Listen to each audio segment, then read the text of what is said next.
पाकिस्तान को और इस्लामाबाद को इस बात का क्रेडिट तो जाएगा कि वो दो मुल्क यानी ईरान और अमेरिका जो 1979 के बाद जब ईरानी इनकलाब आया था और अमेरिकी एम्बेसी पर कब्ज़ा हुआ था, उसके बाद तकरीबन 47 साल बाद पहली बार इस्लामाबाद में तेहरान और वाशिंगटन के आला वफ़द के नुमाइंदे मिले हैं। अब से थोड़ी देर पहले अमेरिका के नायब सदर जो इस वफ़द की क़यादत कर रहे हैं, उन्होंने हमारे प्राइम मिनिस्टर शहबाज शरीफ से मुलाकात की, तो 1.5-2 घंटे तक मुश्तमिल थी। सबसे बड़ा सवाल ये आ रहा है कि ये जो मुज़ाकरात यानी क्या बराह रास्त होंगे, यानी तेहरान और वाशिंगटन के नुमाइंदे आला सतही वफ़द एक साथ मेज़ पर बैठेंगे। ये दुरुस्त है कि दोनों के दरमियान जो अहम नुकात हैं उस पर गुफ्तगू भी हो चुकी है, वो रिटन फॉर्म में हमारे पास मौजूद भी हैं, यानी हमारे प्राइम मिनिस्टर और फील्ड मार्शल के पास। और वो ये कि ट्रंप ये कहते हैं कि हर सूरत में ईरान को आबनाए हुर्मस खोलनी पड़ेगी और उसका उस पर कंट्रोल नहीं रहेगा और ये अनकंडीशनल होगा।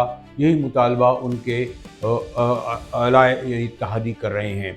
दूसरे उनका ये कहना है कि ईरान को अपनी जोहरी तवानाई ख़त्म करनी पड़ेगी और ये नहीं कि वो ट्रस्ट करें ईरान पर जो ये कहता है कि हमारे पास नहीं है। इसके लिए वो ये भी चाहते हैं कि बाकायदा फ़िज़िकली एक वफ़द जाकर ये करे। अगर दो ये बड़े मुतालबे अमेरिका के हैं तो ईरान के भी दो बड़े मुतालबे हैं। एक तो वो लेबनान को सर फ़हरिस्त रख रहे हैं, क्योंकि उनका ख्याल है कि अगर लेबनान तबाह हो जाता है, आधा लेबनान तो इसराइल ने तबाह कर दिया, उसके बाद इसराइल अपने ग्रेटर इसराइल के मंसूबे पर बड़ी हद तक कामयाब हो जाएगा।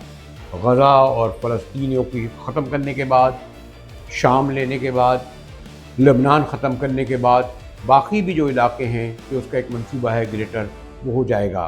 कि वो जो ईरान की मईशत को ख़त्म करने के लिए अमेरिका ने सैंक्शन लगाई थी, पाबंदियाँ लगाई थी सारी दुनिया से, जिनके रवाबित थे कि इनसे ना तिजारत की जाए ना कोई और ताल्लुक़ रखा जाए, वो सैंक्शन ख़त्म की जाएँ। उसके बावजूद ईरान ने सर्वाइव किया।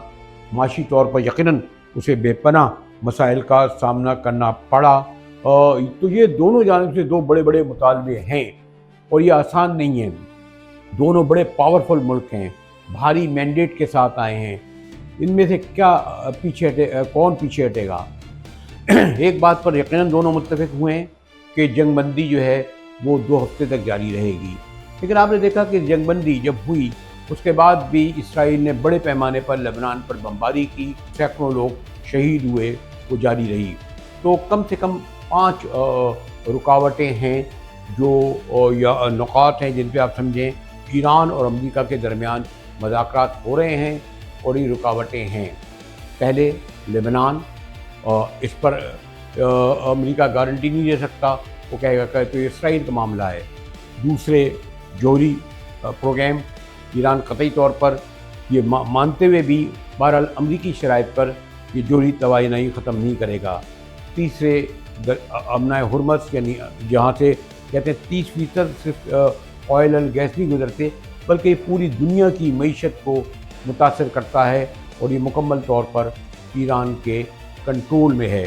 तो चौथा वो जो मैंने कहा सैंक्शन। तो ये 4-5 ऐसे नुकात हैं जो इस वक्त बड़ी रुकावटें हैं।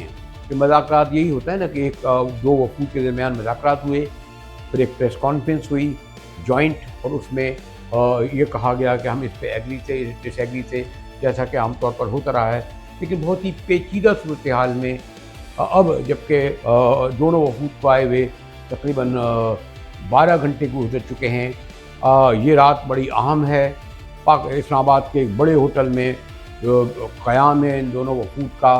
सिक्योरिटी सख्त है इस्लामाबाद में और लम्हा व लम्हा जो ख़बरें आ रही हैं और वो भी बहुत ही छनती हुई, उसमें होप और उम्मीद और इख्तलाफ दोनों साथ साथ चल रहे हैं। उम्मीद तो ये रखनी चाहिए कि कामयाब हो, लेकिन ये कामयाबी जैसे कहा कि एक आग का दरिया है, उससे गुजर कर ही मुमकिन हो सकेगी।